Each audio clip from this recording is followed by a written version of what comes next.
Thank you, Speaker, and I would like to add my voice to the debate and thank Senator Richards for this amendment. I think it's a great amendment, and it's probably no surprise to anybody here that I support it. Changing the authorizations to transport is probably the most ludicrous part of this legislation because it is completely unnecessary. If you bear with me, I would like to briefly explain why it is unnecessary. Senator Richards has already touched on some of these areas, but I would like to expand on his comments a bit further for clarification. First of all, this issue has been very misrepresented by the government.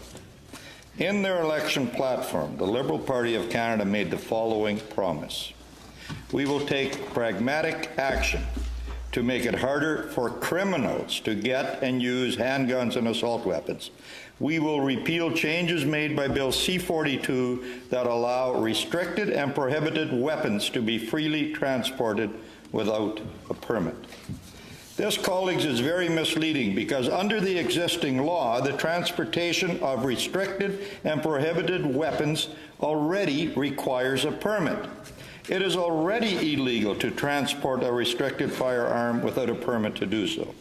So the government's suggestion that it will repeal changes made by Bill C-42 that allow restricted and prohibited weapons to be freely transported without a permit, is complete nonsense.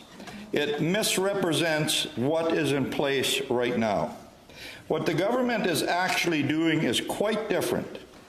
Currently, there are two classifications of permits for transporting a restricted firearm: a long-term authorization to transport and a short-term authorization to transport.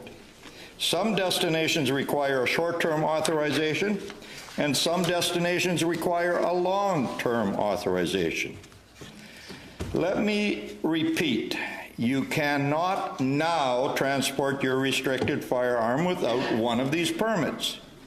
When someone receives their license for a restricted firearm, the license carries with it an authorization to transport that firearm to 6 destinations as long as the license is valid. Those 6 destinations, as noted by Senator Richards, are home and shooting range in the same province, police station or chief firearms officer for verification, registration, or disposal, gunsmith for repair, or gun store for the purposes of appraisal or sale, gun show, border point, example, border crossing or international airport, from place where you purchase a firearm to the home.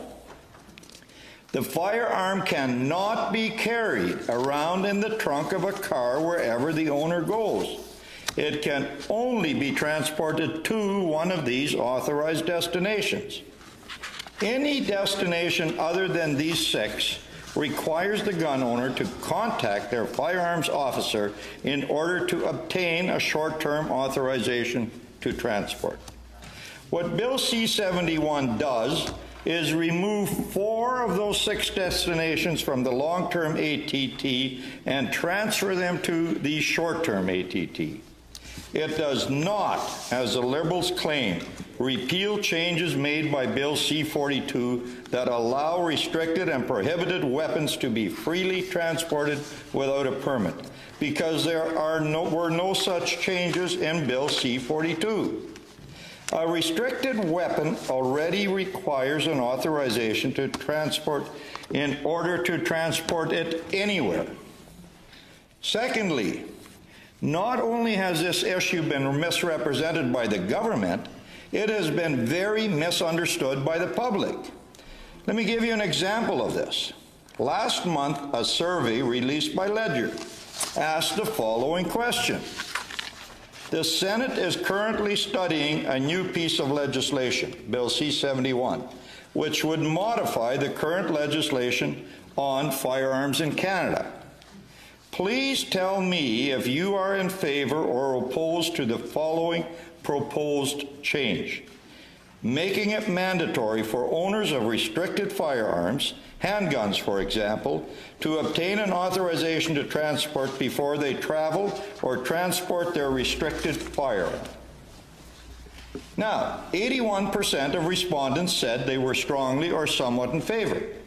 But how many of those respondents knew that authorizations to transport are already required in order to transport a restricted firearm?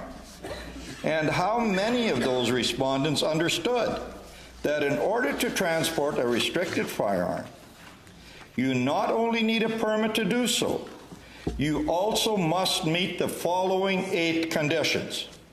The firearm can only be transported by the owner. The owner must have a valid, unexpired firearms license for a restricted firearm.